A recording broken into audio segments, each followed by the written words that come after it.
आपण पाहताय royal media news. या बातमीचे प्रायोजक आहेत श्री गणेश ज्वेलर्स अँड सराफ हडपसर पुणे। नमस्कार, मी गौरी। रॉयल मीडिया न्यूज मध्ये आपलं सगळ्यांचं स्वागत। या बातमीचे प्रायोजक आहे श्री गणेश ज्वेलर्स अँड सराफ हडपसर पुणे। सख्या भावाचीच हत्या केल्याची धक्कादायक घटना देवळी तालुक्यातील दिघी बोपापूर रस्त्यावर असलेल्या शेतामध्ये घडली आहे। मृतक शंकर येळणे या 65 वर्षीय भावाला भावानं संपवले।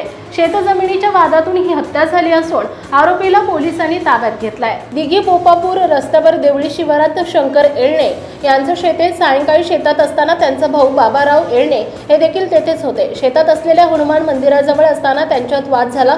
दुर्दैवाने हा वाद विकोपाला गेला। त्यानंतर धारदार शस्त्राने वार करत शंकर येळणे यांना जखमी केले। यात त्यांचा मृत्यू झाला। पोलिसांनी मृतकाचा भाऊ बाबाराव येळणे यांना ताब्यात घेतला असून देवळी पोलिसात गुन्हा दाखल करण्यात आलाय। मात्र या घटनेने परिसरात एकच खळबळ उडाली आहे। महाराष्ट्रातील ताज्या आणि महत्त्वपूर्ण बातम्या पाहण्यासाठी आजच आमच्या रॉयल मीडिया न्यूज चॅनलला सबस्क्राइब करा आणि बेल आयकॉन प्रेस करा।